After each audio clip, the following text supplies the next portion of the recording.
that have shown some strength during this bear market. Shout out to Corey Costas, Crypto Coins.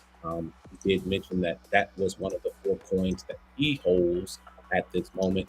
I'm not a huge fan of Phantom, but I think they're one of those ecosystems that may be around come next bull market. Will they see a pump? Probably once liquidity is back into the space. Number 3 gainer of the day. Shout out to the Hexicans. We are up 8.65%. Did see a nice bounce from that 2.5 cent price. So up 8.65%. And number 4 is our liquid stake. He's up 7.84% on the back of a nice rebound in the ETH market. All right. I think I got us up on Gentlemen of Crypto's channel. I didn't, I think, activate it correctly. So we'll double check that later on. But nevertheless, sorry, continue. It's up. You're good to go, bro. All right. So shout out to all the crypto warriors out there. We do apologize for the initial technical difficulties in getting live on the channel. But this is Crypto and Down. I'm actually. If you want to watch the intro, go back on our channel. You can catch our nice intro. We did have a nice intro. Welcome back to everybody. I'm James Jessen. That's Asherelle. This is Crypto and Down. We're going to jump back into the news that you can use while you can use it.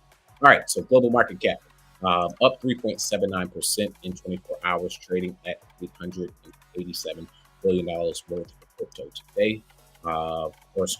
As our global market cap. And then we have our global volume sitting at $205 billion, up 6%.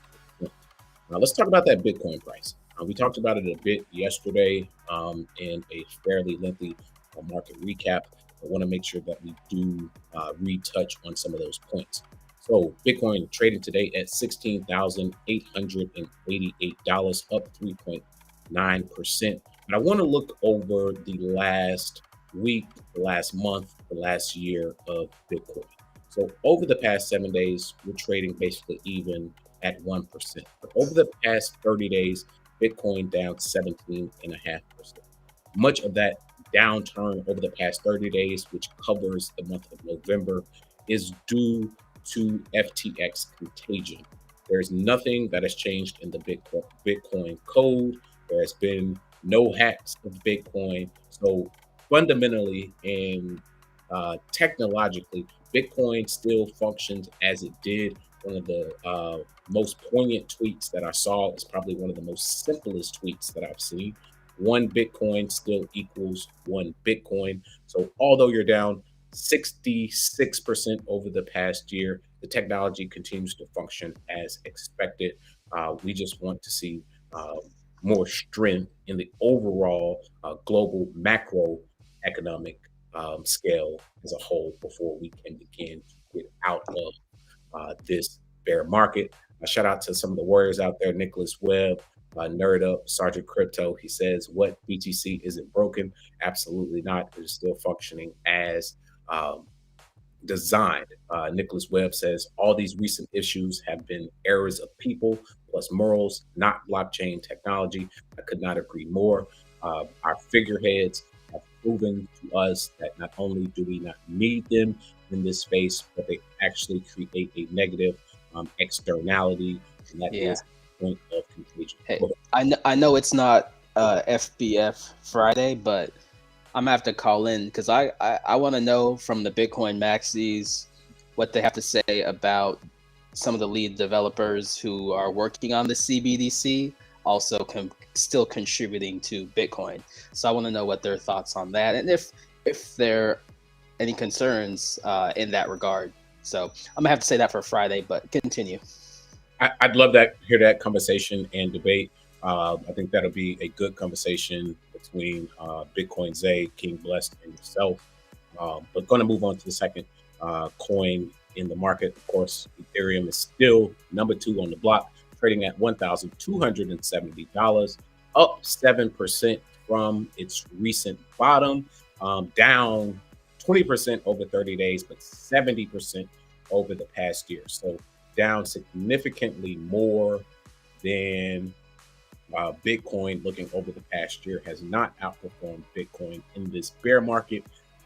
Bitcoin has continued to outperform Ethereum and most other altcoins over this last 365 days. Those are the facts. Those are the numbers. Go argue with your mama. Don't come arguing with me. All right. Number 3, Tether. Market cap of $65 billion, down from $82 billion. That's what's most important here. Almost $17 billion have come off the table from the market recent highs of our stable coins. As you can see, down $9 billion just in the past year, 12%. So a lot of pullback, a lot of selling, and that's due to fear and volatility. Cryptonomics says how that list got USDT and USDC in the top 5. They're not even crypto. Those are stable coins, and Nomics does rank based off of market cap. That's why when we talk about our stable coins listed in the top 5, we don't talk about price. Obviously, price is the dollar. What is important is their reported market cap, so that for those coins that they say are backed 1-to-1, we can go back and say, do you have this amount represented on your books? Yeah. Obviously, Tether is a concern, but go ahead, Asher. No, yeah, I would like to hear, like, crypto, like, I don't know, to me, those are crypto because that's what the volume is in. The volume is moved around the Tether. So I would like to hear more. Cryptonomics, you should come on, jump on the channel. We'd love to have you on. I'm just curious why you think those wouldn't be crypto, just considering that the stable coins, that is kind of the hack of crypto is what Tether did, just creating money out of thin air, pretty much taking 11 cents, I think, of Bitcoin and turning it into hundreds of dollars worth of Tether. So interesting. But yeah, I don't know. And it's true. I mean, Tether is basically no different from a FTT if we were to think about it, because what is Tether backed by? They've said that they've reduced their commercial paper. They said that we're going to get full proof of reserves, yet those things have not totally developed to this point. Number 4 coin, BNB, trading at $303 per coin, up 2.59%. Yesterday show we gave CZ his flowers because if you look over the past 30 days, only down 6%. Of the past year, only down 45%. Really had a pretty decent bounce or actual non-negative exposure to the FTX, who came out the winner of the centralized exchange implosions. Many of us argue that it's Binance, and until so far, exactly, we're not claiming a definitive winner. The race isn't over, or as we say, the war isn't over. But as of today, who CZ, is top G? Yeah, who the top G? Who's standing on top of the bodies in the exchange world? You can say Brian Armstrong, or you can say CZ and Binance, but they seem to appear to be the most unscathed after their pivot towards regulatory.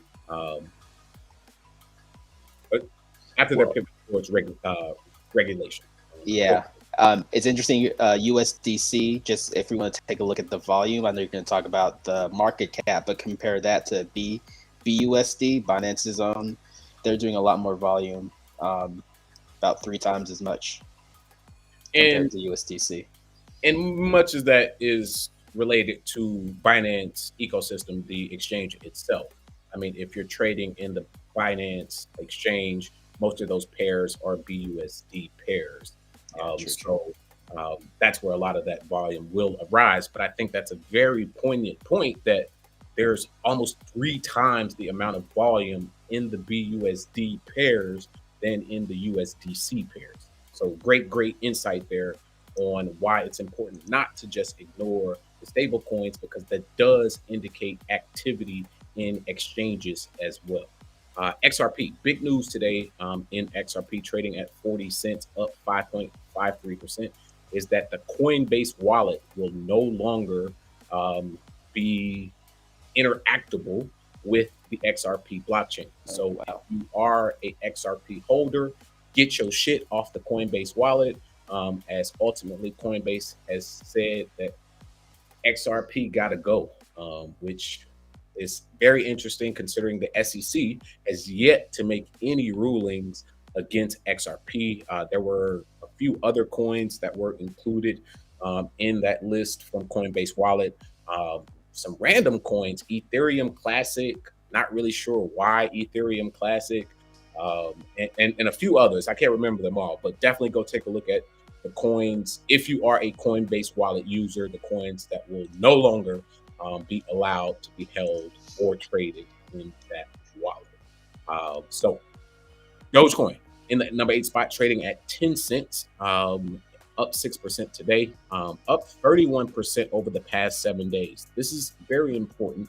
We talked about it last night. The reason why Dogecoin is reportedly up over the past 7 days is that Twitter, think about Elon Musk, is going to potentially be integrating Dogecoin into their Twitter payments. So you can already tip your favorite influencers or whoever you follow on Twitter, but you may be able to pay them or tip them or send money potentially in Dogecoin on Twitter. Cryptonomics seems to like the notion of that idea. So that is why there is activity. Transparently, I am not a Doge enthusiast, as I stated last night, but Dogecoin may have utility as the Elon Musk continues pump and dump. Elon Musk pump and dump coin. Hey, I'll ride it. We were saying a while ago, I was like, I'm still looking at, I gotta go back and check, but I was looking at like 3 cents before I would think about touching it. So this is a nice little pump. We'll see. But yeah, shout out to you, Cryptonomics. We may be on the same page. Shout out to Dogecoin. Let's go. Oh, and the couple other cryptos that are no longer be allowed on Coinbase Wallet is Bitcoin Cash, which I thought was random, and then Stellar's XLM. So to me, does Coinbase have inside information from the SEC indicating that Bitcoin Cash, Ethereum Classic, XLM, and XRP are going to be deemed securities by the SEC? Well, they're citing it as low usage, but you never really know.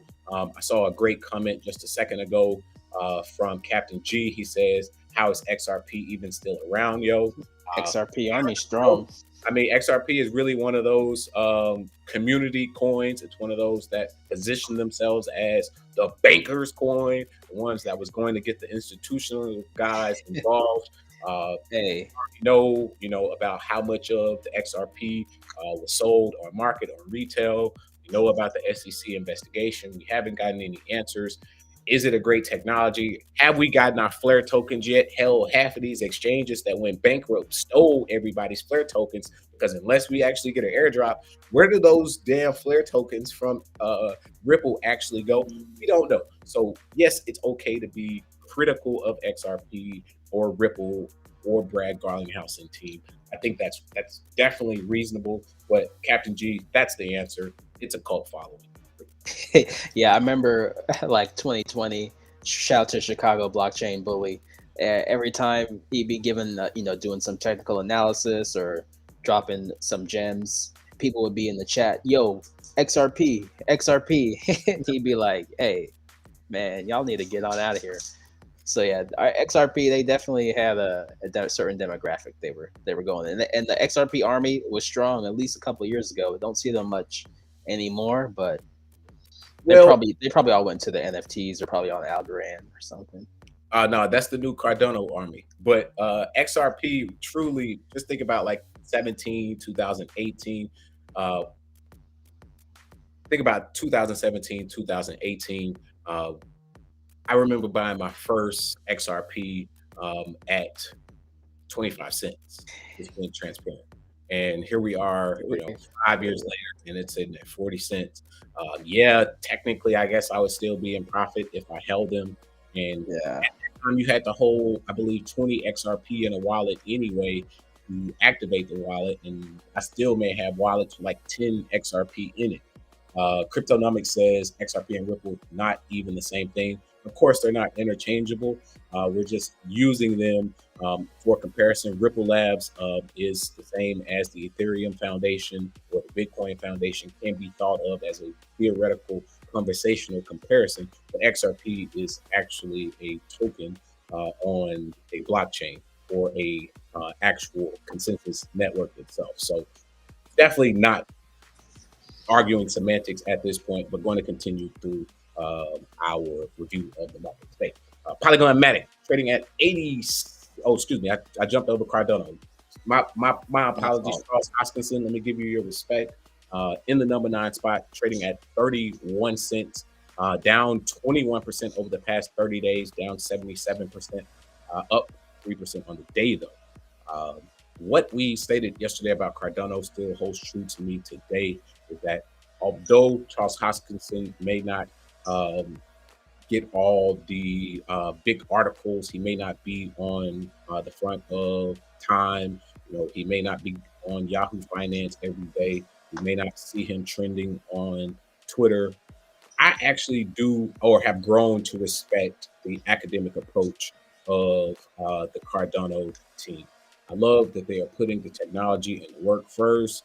They're not putting the hype. They're not putting the even the Gucci suits on. They ain't putting the Louis Vuittons on. And I thought the whole rustic cowboy Colorado in the mountains on my ranch thing was fake from Charles. But if he produces a technology that ultimately functions, I have to say shout out to John C. Bland, OG from Texas, because he exudes what the Cardano community and ecosystem is about. It is about checking once, checking twice, making sure before you release it, it isn't broke. And as I compared it to last night, it's Aesop's Fable, the story of the tortoise and the hare.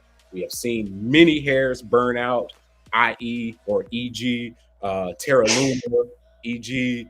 Celsius. Let's talk about our i.e.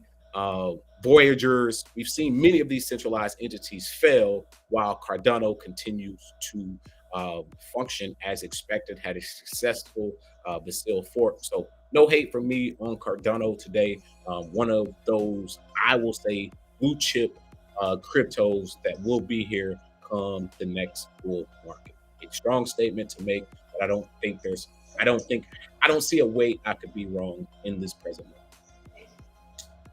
Fair. Yeah, I mean, I just stopped paying attention to whatever Charles was doing. I know he was doing interviews and stuff a lot, like a few months ago, but since then, and you're right, they're going slow and steady, and we'll look up and be like, okay, maybe y'all got something going. I kind of checked out after he was like, talking about going over to Africa and doing all these things, but I think you're right in that sense where, blue chip. You got Polygon. Or just I'll probably hit on 2 or 3 more. Polygon rounding out our top 10, trading at 87 cents, up 1% on the last week, but down 3% over the past 30 days. Think about only down 3% over the past 30 days, only down 57% for the past year. That's really due to the technology itself. Layer 2s in this past year and a half, 2 years, have proven that they're needed. They're proven that they're useful for scalability. They're proven that when big companies want to actually launch NFTs, that they don't launch directly on Ethereum, they launch on Polygon.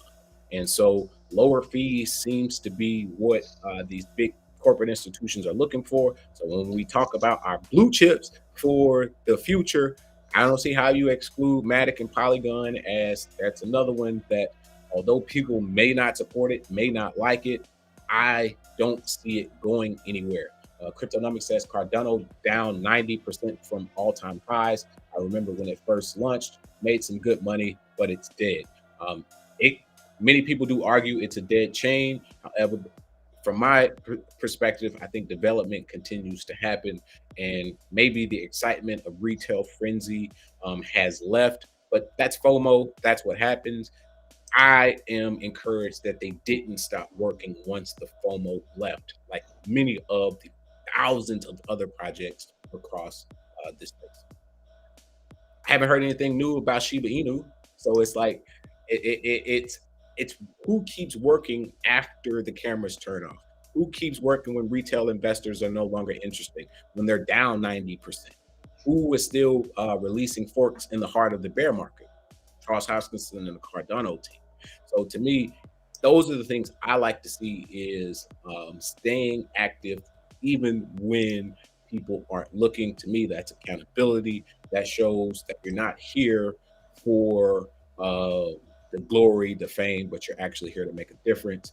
We'll get into some other things later into the show, but any other coins you want to get on before we move the show forward? Yeah, I'm just like, we got 5 zeros here on Shiba Inu.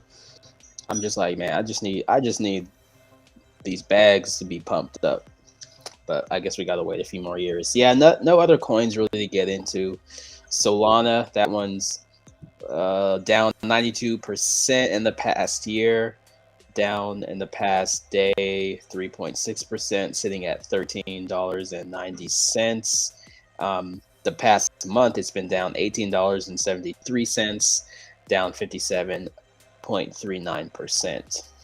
Let's check on Tron. I'm just kind of curious. Tron down the past year 35%, and down in the past month 13%, but up 1.64% on the day. And then Avalanche, that's one we were talking about at the beginning of the year. The past year, they're down 85%. Past 30 days, 32%. And the past day, they're up 5.51%. And you know we can't get out of a stream without mentioning good old Hex. We mentioned at the beginning, but the past year still down 82%.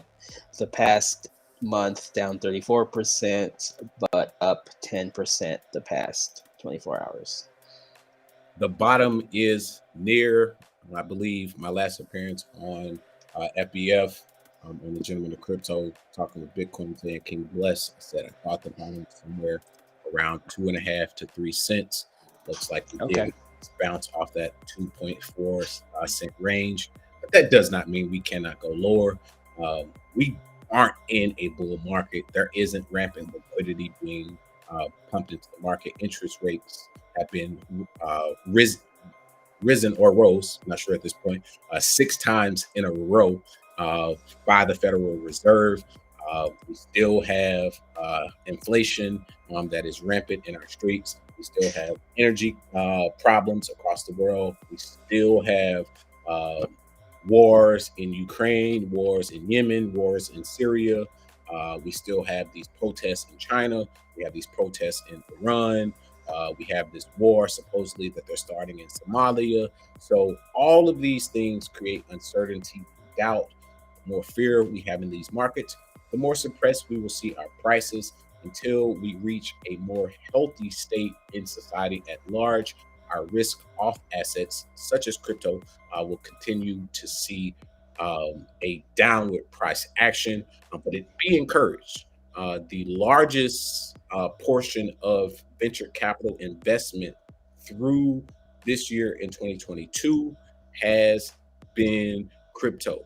That beats fintech, that beats software as a service, that beats any other industry. Crypto has continued to take the most amount of venture capital money in 2022. Asherelle, that's all I got on our analytics. And I'm like, yo, you sounding like Darius Dale, bro. You know it's who that is?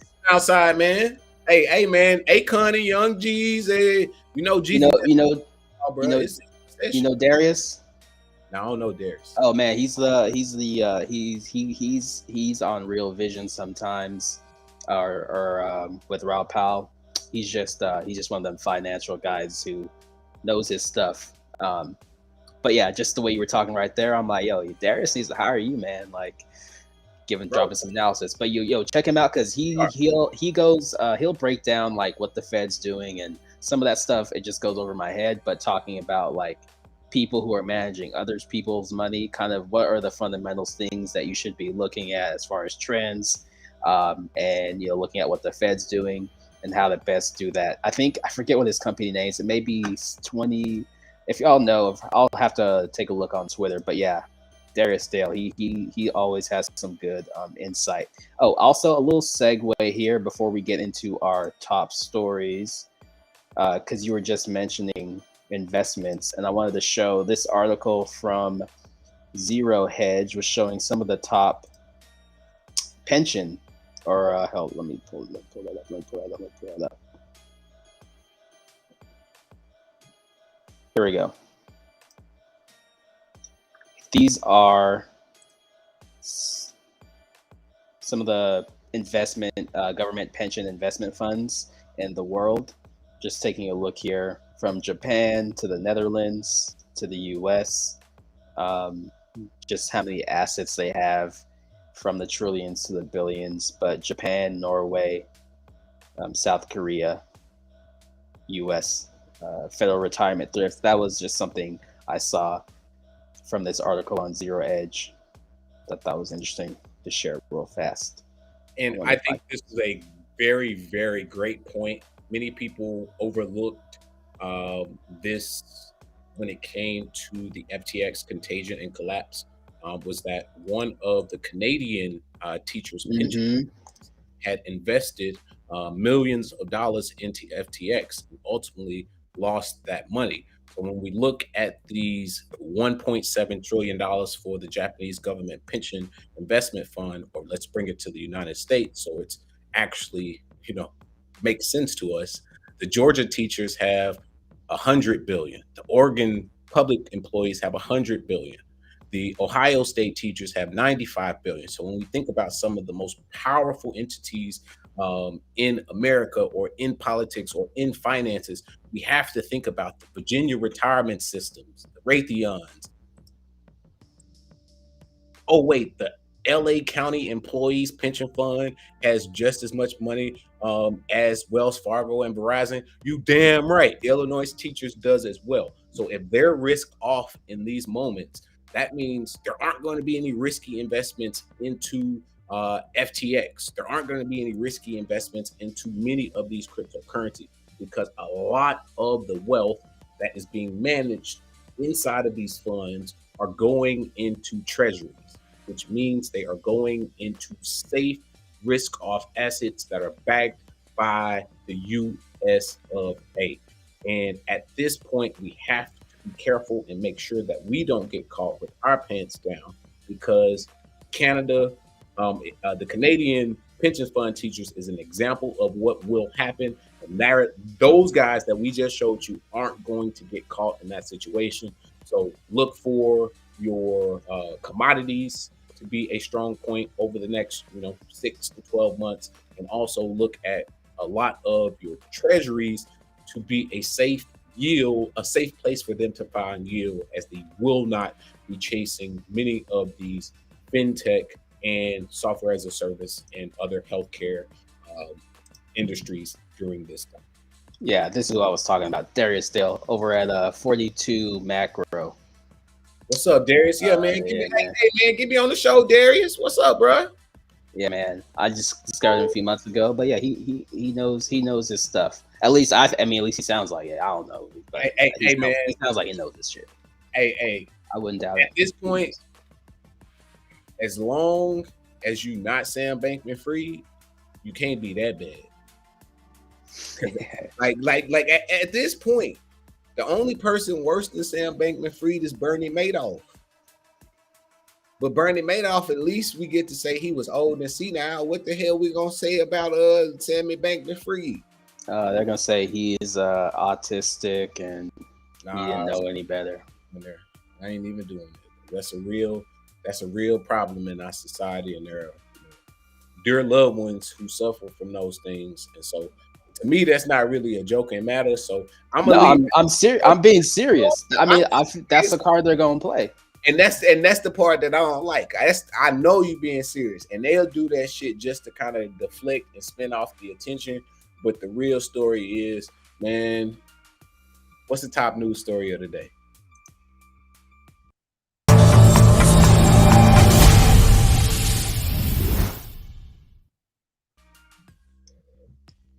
As OG Mako said, bitch, you guessed it.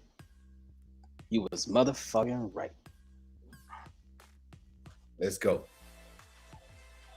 SBF hid Republican donations so media wouldn't freak the fuck out. Quote and quote. This article decrypted by Jared Nelson. Shout out to Jared. Bankman-Fried became the poster boy for quote active altruism end quote, but only donated publicly to Democratic candidates. He says, "I donated to both parties." He also, and this was an interview with Tiffany Fong that was published on Tuesday. He said, I donated about the same amount to both parties. Now, I'm not about that. We can kind of scroll down here and see.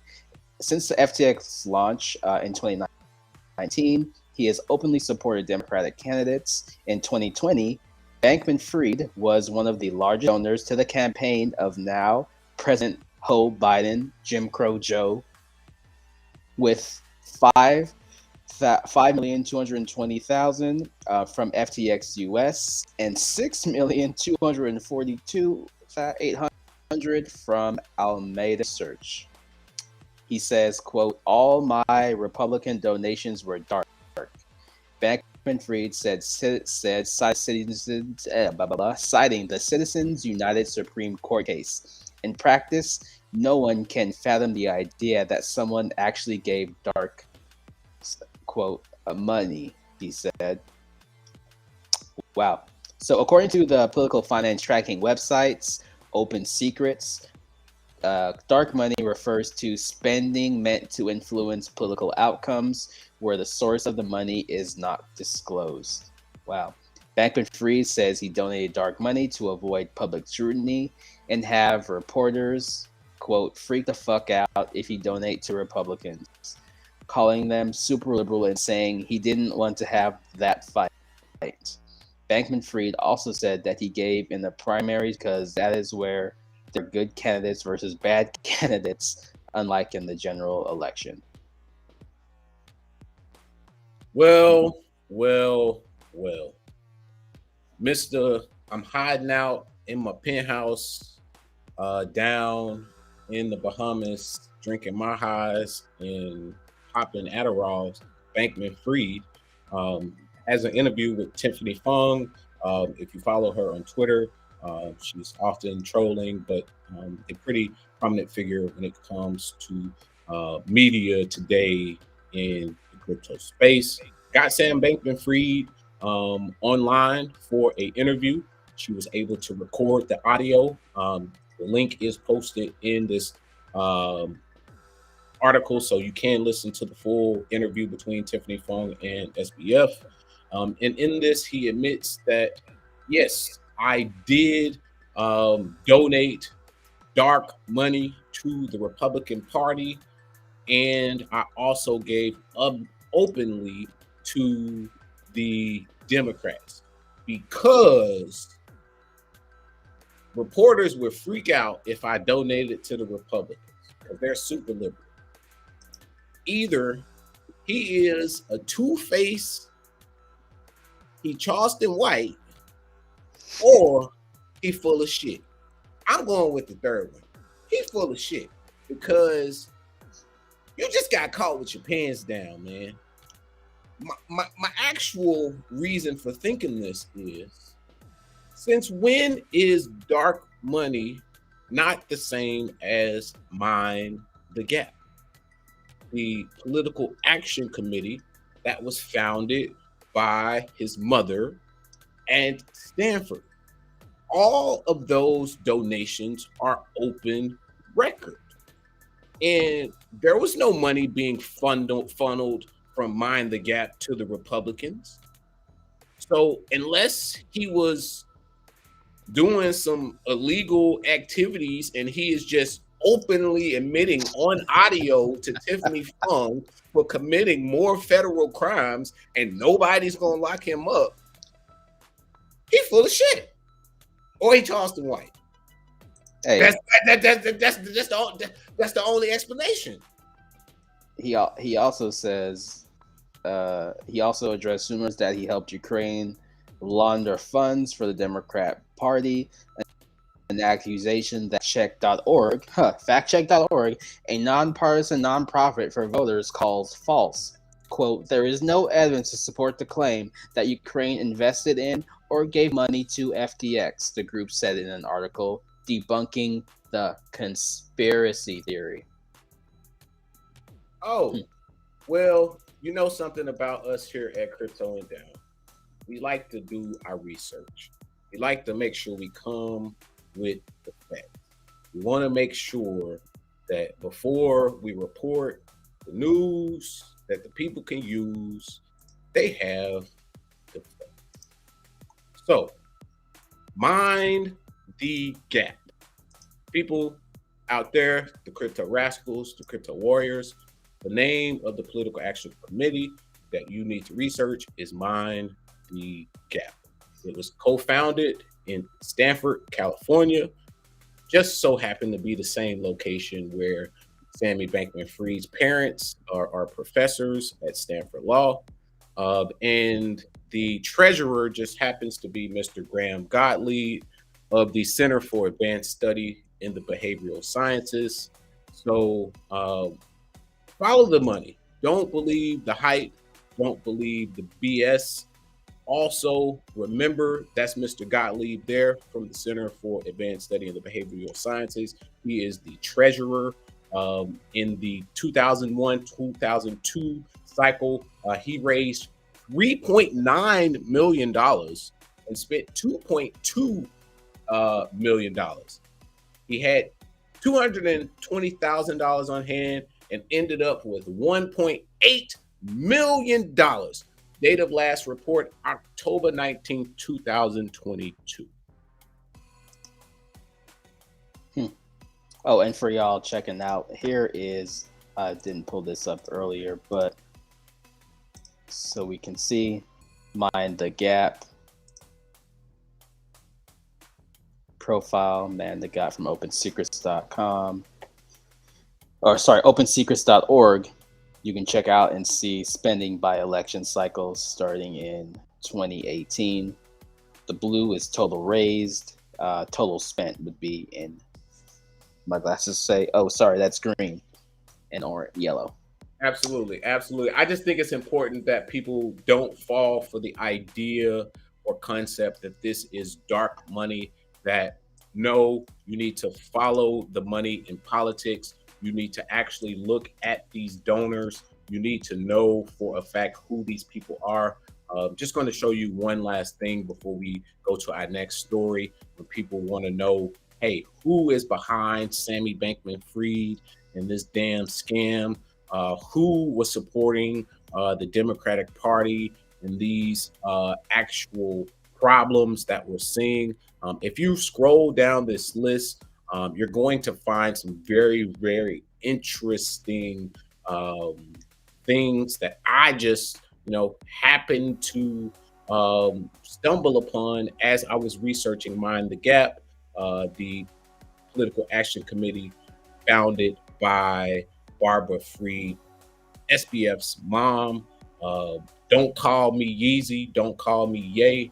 I'm just doing the research and reporting the news that people can use when they can use it. Just let me know, Asherelle, when you're ready for me to go through this list, because on that first page, let me get to that first page. Down, it is ranked by the amount of money raised or given. So we'll start with the top funders of the Mind the Gap.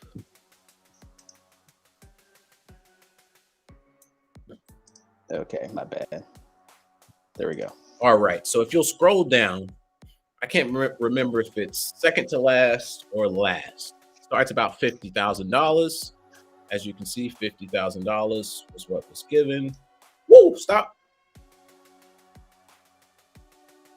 Scroll up. It's a little bit higher. Right there. Planned Parenthood put 25 grand into Mind the Gap, the political action committee that Sammy Bankman-Fried's mama formed at Stanford. Ain't that what they say? Mm-hmm. Is that not suspicious? I mean, to some. They're not suspicious. Like, hey man, you telling me that they altruism. run the altruistic, effective altruism. I want everybody to understand. I'm trying to help the world. I'm trying to help y'all.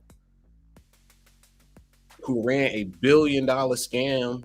Who's accused of money laundering, fraud, stealing customers' money, not paying creditors? Was funded 25 grand by Planned Parenthood. That don't even look good on the surface. That don't even look good. That's why I said, don't call me Kanye, don't call me Yeezy, but that don't look good. Hey man, I ain't got no comment. Hey, it's facts. They can't argue. They can't argue with the facts. Hey, facts is facts. Yeah, man. Hey, we'll see what happens. Oh, I think he's holding the Twitter space tomorrow or Thursday. $1.8 million on hand as of October the 19th. Maybe they should use some of that money and give it back to the FTX depositors and get their money back. Bro, this feels like deja vu. I just got deja vu. Hey, it's kind of. Didn't we really talk about this or no? Did I dream about it? No, it's a surreal moment. I'm sure we might have talked about it previously on another episode. I don't know. I'm just like, was it Sam? I don't know. I'm just getting major deja vu. Like, I just want to do go down the rabbit hole. Don't believe the idea that this is dark money, because just because they say it's dark money doesn't mean there aren't opensecrets.org that you can look into these political action committees to see how much money they gave, to see when they gave it, to see who their employers are if they listed an employer. And some of those things are able to be identified. Ask the hard questions. Make your representatives answer to, hey, the hell is that 50? Where that 50 grand go, man? We want to know. Want to know. For sure. All right. We get into, man, I'm on Twitter. Shit is crazy over there. Okay. Cryptonomics says, oh yeah, the people that wanted proof of Reggie Middleton being a fraud. Receipts on my YouTube channel, community tab, shares. Don't fall prey to frauds in the space. Hey, man, hold on. I gotta see. Actually, pull up Reggie Twitter before we get to the next story, because I actually want to shout out Reggie. All right, Reggie been dropping some fire on Twitter recently that has been very informative. Like I some of the insight that he's over the past like 2 to 3 days. I know I liked at least 2 or 3 tweets because bro on point right now. And when we think about like the Curtis Paynes, I think my man on Fox Business News or some of the hey man, why Reggie ain't got his own show, man? So it's like, hey, Reggie did his time. Leave him alone. He's still one of the smartest dudes in the space in finance. He still got the paperwork with his name on it. Hey, the Veritasium people still seem to be happy and rocking with him. So, hey, man, let him be, bro, because I'm learning some shit in the last 2 to 3 days. So I ain't out here hating on another black brother. I'm shouting out another black brother. I think he was somewhere the other day, and a black dude walked up to him and recognized him. This part right here, bro. This shit right here, this some fire. This is some fire. This is Reggie Middleton at his best. He said, I'm no lawyer, but the monies that were paid to the SEC government from BlockFi within 90 to 720 days of their bankruptcy filing may be eligible for a clawback under fraudulent transfer and or preferential payment laws, just by my layman's view of things. I don't really know anything.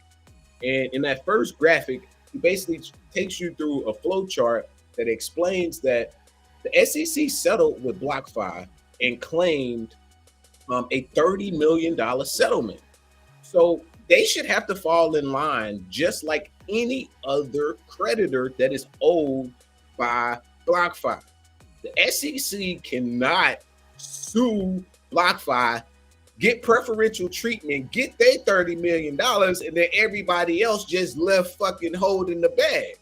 That's BS. So Reggie Middleton, great job calling that out. I got to give you your props on that one, because you are 1000% correct that if you are going to have a series of litigation, those funds should be frozen. And hell no, if you didn't get your 30 million, well, you don't get your whole 30 million. You get the percentage as everybody else. And Gary Gensler, I agree 100% with Reggie on that one. That's just how the system should work. Great job explaining that one, Reggie. I saw that when you put that there, and I was like, hey, bro, that's a good ass point. Yeah, okay. Bet. Yeah, I did see something. I just briefly skimmed that. Yeah. Shout out to that was a good point, Veritasium. That shit got overlooked. Like, I seen it one other place, I believe, and that was just like a footnote, but nobody else had actually like came out and stated that if they have received that money, or if they got their preferential payment, yo, some of them lawyers should be going to the government saying, hey, we need some of that too, because we owe just a part. It's basically like an estate claim, man. Like, you owe me a part of that. You come on, man. You can't sue. You can't sue somebody grandparent when they on their deathbed, and then they be like, oh, they died yesterday, so you don't get nothing. Hell nah, bro. That is illegal. That is fucking illegal. And the government cannot do that shit either. So good call out, Reggie Middleton. I did see that. Yeah, overstepping they bound. Hell man. Yeah.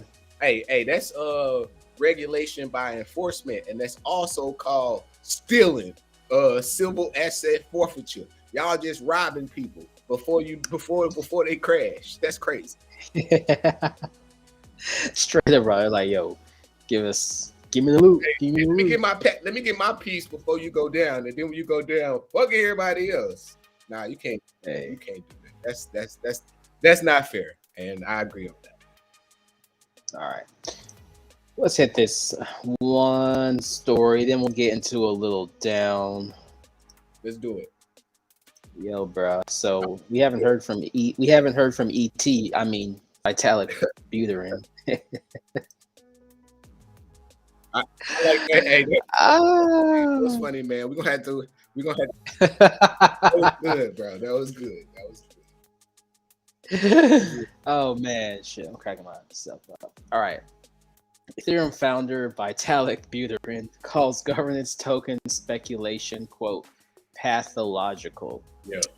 Buterin doesn't want traders to speculate or hoard crypto governance tokens. Fair enough. This article by Kate Irwin. Kate, she does decent work, I guess. I can't remember, but she had some article that did not sit well with me. I thought this was a great and a very well-written article, because you know how sometimes Decrypt will write this long-ass article, and then what I do, just scroll all the way down to the paragraph, and I just read the last two paragraphs, and I'm like, damn, bro, I didn't even need all of this pre-written knowledge as if I didn't know shit. But anyways, let's get into the story, because I like this story. Vitalik with an interesting take here. And the reason why I think this is an interesting take is because of the success of Gnosis Safe, because of the success in venture capital raising, which they were one of those companies that led venture capital fund raising this year, and the amount of money that they were able to get from institutions and be legitimized. So understanding the success that Gnosis Safe has had, Vitalik, maybe from a philosophical standpoint, maybe from a benevolent standpoint, has a stance here now that says the notion of governance rights as a narrative for why a token should be valuable is pathological.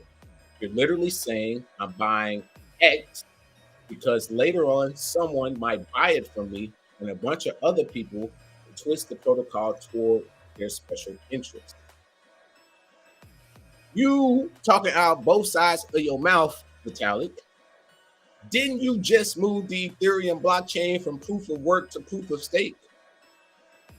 What makes a non-denominated governance token, a DAO token, that can be purchased up and speculated on any different from Ethereum proof of stake, Ethereum? If you can acquire 32 ETH, you can become a validator and run your own nodes. If you can acquire whatever 32 times fucking 1,000 ETH is, then guess what? You're rolling 32,000 ETH, and now you got 1,000 nodes. So my brother.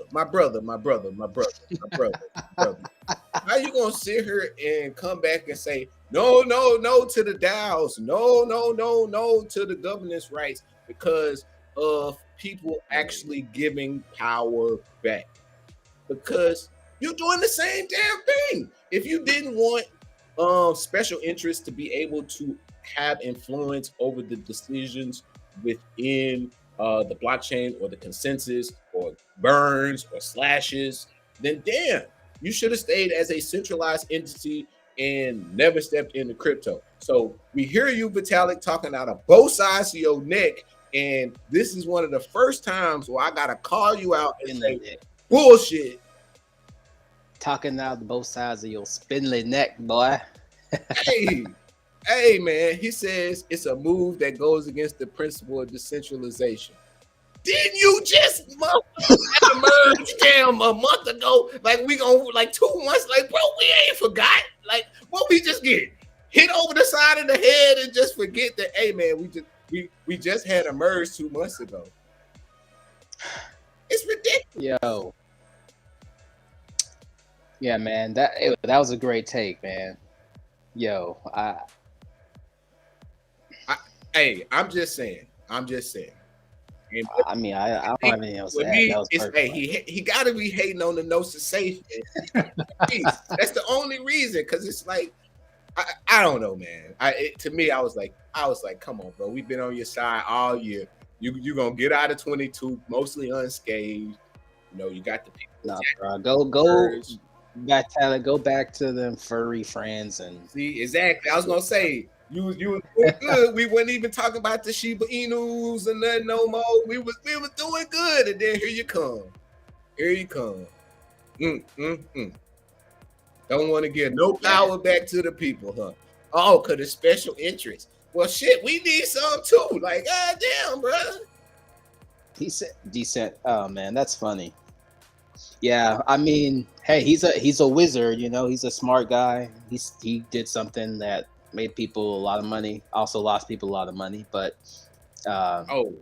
you can see like the dichotomy of his thinking, and it's going to be showcased in the technology he's built, where two things, opposing ideas, end up not working out. Maybe this is the reason why. Before we get into our last story, I just want to quickly get into this story because I did see this the other day, and this was only like 2 weeks ago. Shout out to Kate Irwin. The girl do be dropping. Kate, come on the show. We love to have you on. Kate reported in her story that a wallet that was believed to be controlled by Vitalik sold 3,000 ETH. But there is dispute that the wallet may not belong to Vitalik. Evan Van Ness, a prominent developer in the Ethereum community, says it's not Vitalik's. But when Decrypt reached out for independent confirmation from Vitalik, hey, did you sell 3,000 ETH into stablecoins? He said nothing. So, hey, the Vitalik address truthers confound me. Either I'm lying or Vitalik is lying. If I'm lying, Vitalik can easily disprove it with a tweet. I lose a lot of reputation. If Vitalik is lying, it's the dumbest thing in the world to lie about. So there you have it. Yeah, there you have it. The face of DeFi, I guess. I don't know. Hey man, we'll see how he does in 2023. Because everybody was looking forward to ETH 2.0. They got all they damn ETH locked the fuck up. They don't know when they're gonna get their ETH back. Hey, they don't know when they're gonna be able to sell. They can't sell. So liquid state ETH is still at a damn discount. So what you gonna do? Sell your 32 ETH for a loss? Okay, cool. How many of them waited out during this whole bear market? Shit, you see miners going out of business left and right. So shit, stakers ain't gonna be able to be staked forever. Yeah, man. I'm looking at it where like the people, what they think they're gonna get out of Ethereum and what he wants. Like who says he wants the price to go high? I don't know. He may just keep dumping on everyone's heads, keep it low. But we'll see, man. Yeah, I don't trust Vitalik. He's smart, but just because you smart don't mean. Hey, I don't know him like that. I don't know his peoples, man. Hey. You know, we judge you by your merit. We judge you by the work that we see. You got ETH 2.0 merge off the ground. We see ETH become deflationary as a result of Jack Levin and the launch of Zen crypto. We know Zen NFTs are about to drop here pretty soon. So maybe ETH will continue to be deflationary. Maybe that'll hopefully help ETH price appreciation at some point. But if not, then I remember some of my earliest buys on Ethereum were in that $300 to $750 range, and we're sitting about $1,200. So, hey man, we ain't too far. We by 50% away from that buy button time. Yeah, and honestly too, I'm like, we don't want the price too high, right? Just because of the fees, or I don't know. We about 50% away from that buy button time. So just hold your funds, hold tight, make sure, you know, if you have extra liquidity or if you can get a second job. I saw today in the Dallas Morning News that there is over 1 million jobs available in Texas. So shit, don't be be mad if you gotta, do what you gotta do during this recession. There are jobs still available. And they're gonna try to shake everybody out. They're gonna try to get you out your house. They're gonna try to get you out your car. They're gonna try to get you off all your assets. They're gonna try to buy your gold. They're gonna try to buy your silver. But hold on to as much shit as you can, because commodities, assets, fixed items, even your crypto will be worth hopefully something in the long-term future. Understand they're shorting us hard, in the institutional investors are shorting us hard in the near term. So we can't speculate that we're going to go up in the short term. But hey, I ain't giving up shit without a fight. Hey, in the USA beat Iran today. So shout out to the Gringos on the win. We did good in World Cup today. Can we win against the Dutch on Saturday? Oh, that's who they're playing next. Yeah, we got the Dutch. I don't know. I mean, we got speed. The defenders look decent. Like I saw a little bit of creativity from some players that I haven't really seen in the past World Cup. So I think there is a chance. I did catch one of the Dutch games. I forgot who they were playing. Who they got? I forgot who they played. They got Van. I was gonna say they got Van something. They got Van something and Van. Hey, they ain't got Robin no more, or Van Vliet. I don't know. Yeah, they got Vans. They got Vans. That's all I know. Wesley Schneider. I don't know. Yeah, Wesley. They had Wesley Schneider. Oh, he still plays there. Shout out to Wesley Schneider. Hey, but shout out, yeah. But we got him though. We got Pulisic down, man. We got Moore. We got Wright. But yeah, let's get into some crypto and down. Let's get into some down. Hit the like button. Hit the like button.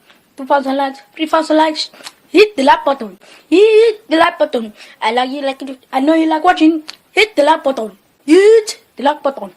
But you'll take. We'll smack your head.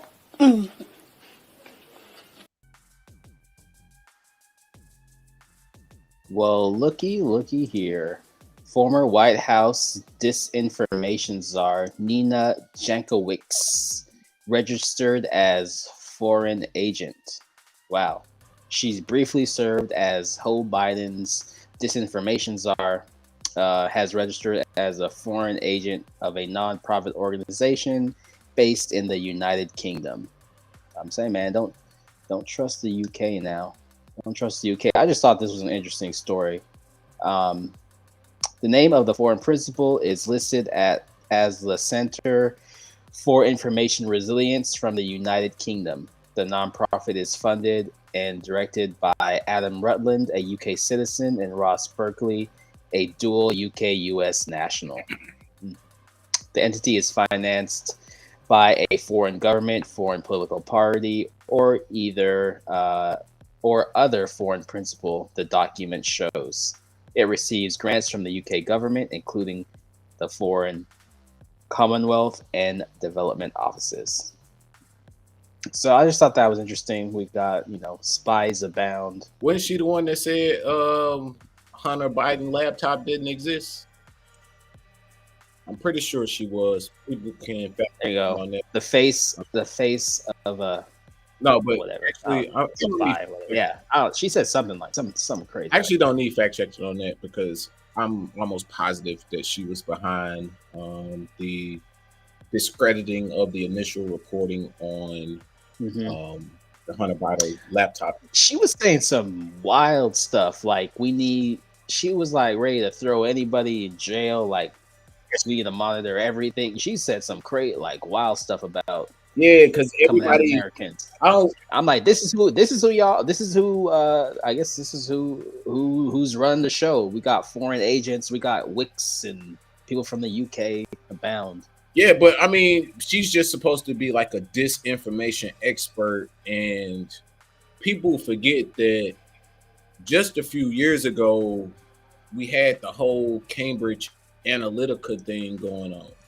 We had the whole, they're interfering with our elections, when come to find out, they weren't really interfering with our elections. They were infiltrating our social medias. They were doing disinformation campaigns. But then you have these type of people who are on the opposite part, crusading against actual information that people should know. And then when we get dick pictures of Hunter Biden with cocaine, strippers, and titties, and then she got egg on her damn face because she out here running damn Cambridge Analytica campaign saying, oh, this shit don't exist. Oh, and you're going to get banned for saying that it do. Oh, and guess what? You might likely get treated like a Chinese heretic for speaking out against us. It's people like this that I actually think we no longer need. We don't need a minister of truth. We don't need a disinformation chief leader, especially if she's a foreign agent for another government.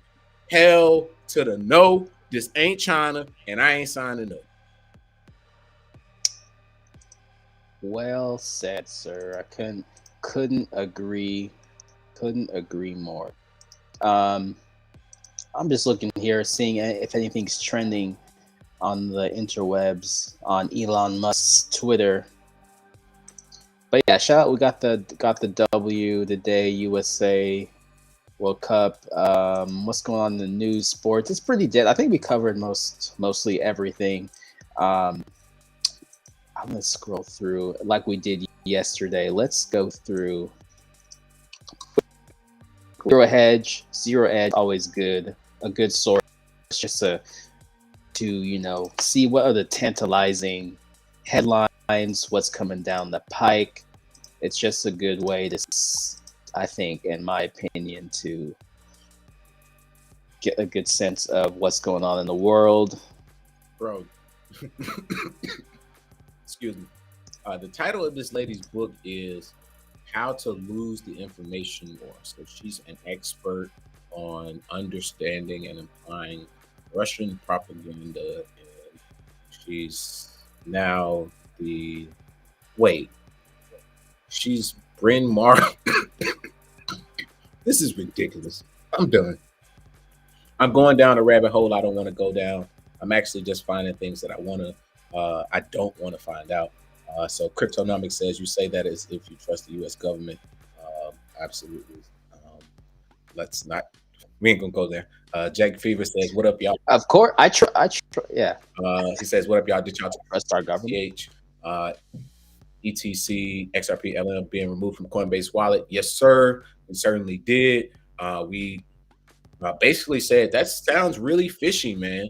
Either they know something that we don't from the SEC, because these are some of the oldest cryptos in the space, and unless these things are about to be deemed securities or they're about to be actions, I don't really understand the move under the idea that there is low usage.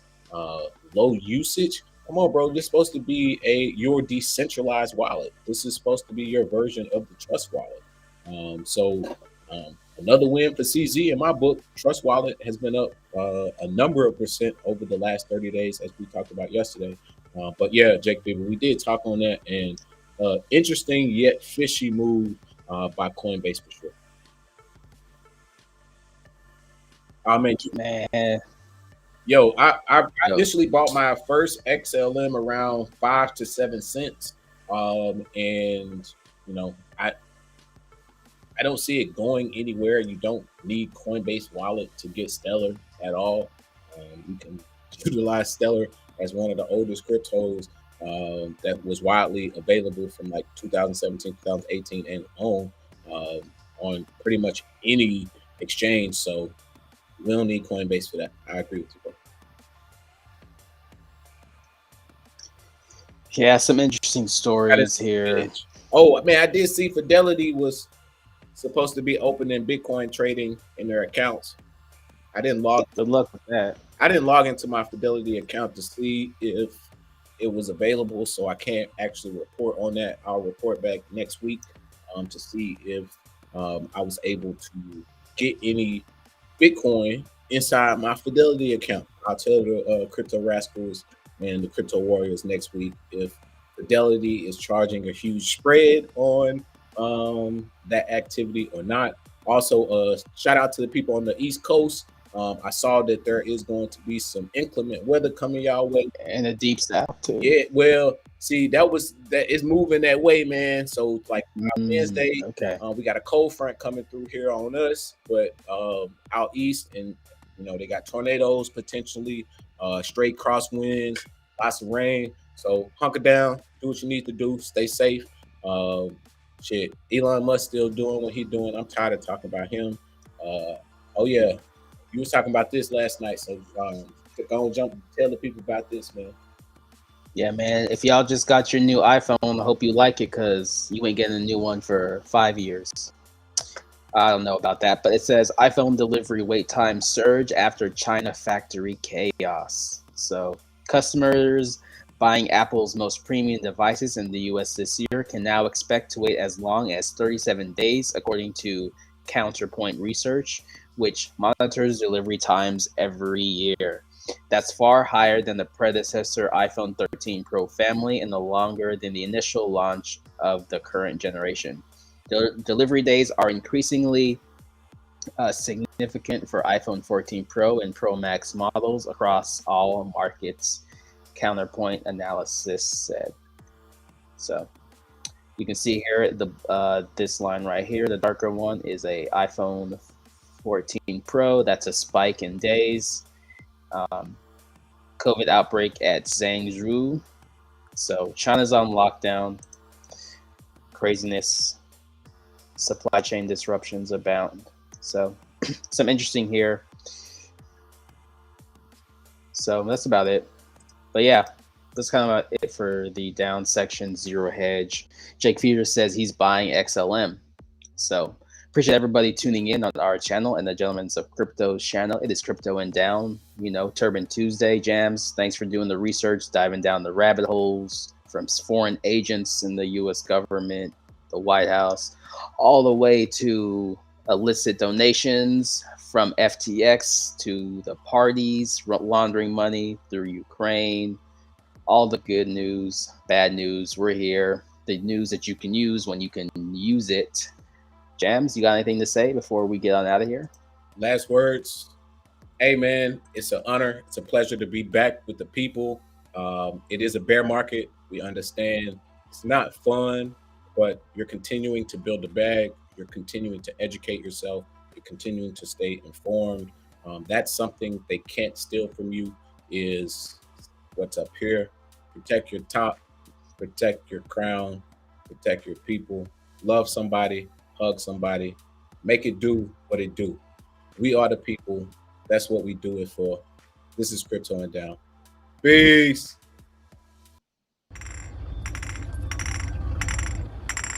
Warriors, come out to play.